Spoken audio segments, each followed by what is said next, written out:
おはようございます。今日はメンテです。BD1 なんですけど、ここチェーンリングのところにこういうカバーが内側と外側と両方ついてるんですね。ついてたんですね。ただこれ、2004年モデルと聞いて買ったんですけど、今2022年ですから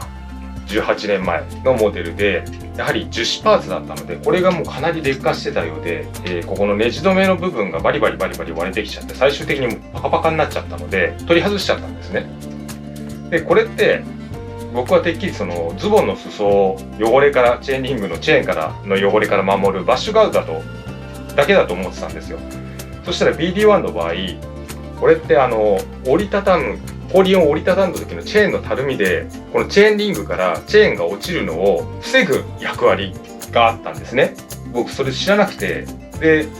って外しちゃって、でこの前 BD1 久しぶりに車積んで持っていこうと思ったら、チェーンがバカバカ外れるので、なんでだろうと思ったら、これを外しちゃったからなんですね。で今まで BD1 のカスタムとかいろいろとウェブで調べてたら、これつけてなくて、このチェーンリングを交換してるカスタムってよく見てて、これをもう使ってない人が多かったんで問題ないんだろうと思ってたら、ありましたね、ものの見事に。正式名はチェーンカバーっていうらしいんですけど、このチェーンカバーをしてないと折りたたみがちゃんとできないと。チェーンを落ちた状態で折りたためばいいだけなのかもしれないですけど、それちょっと気持ち悪いですよね、かなり。なので僕は折りたたむ輪行で持っていくのがメインなので、再びつけようと思ってこれ購入しました。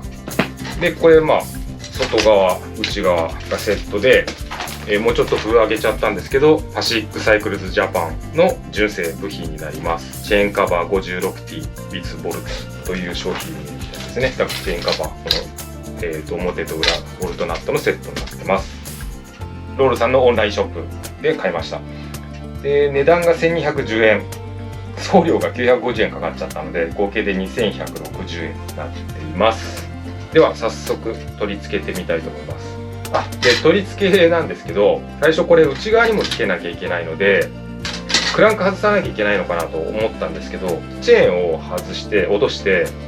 でこのチェーンリングを抜けばクランク外さなくてもいけるんではないかとちょっと思っているので、まずはその方法を試してみたいと思います。では作業に入っていきます。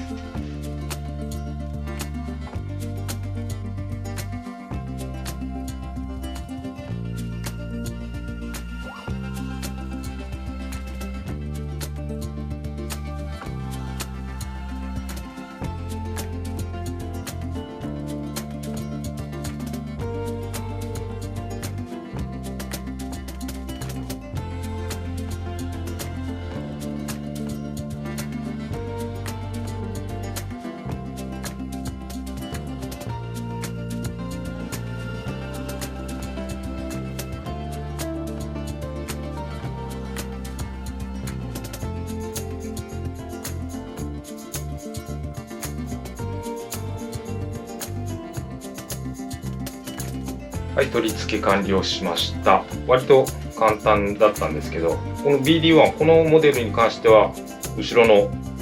ナットのこのレンチは必要なかったですね。でカバーをつけるのにドライバーで、ナットはこのカバーがナットの形になっているので、ナットを押さえるスパナは必要なかったです。ドライバー1本でカバーはつきました。であとはアーレンキーと、トルク電池ですね。でトルクをしっかりかけて、前のやつが透明なカバーだったんですけど、今回ちょっとこれなんていうんですか、スモークグレーっていうのかな、かっこいいのかかっこ悪いのかよくわかんないですけど、綺麗に取り付きました。これでまた折りたたみができるようになったので、次は当てていきたいと思います。ということで今回は BD1 のチェーンリングガードですね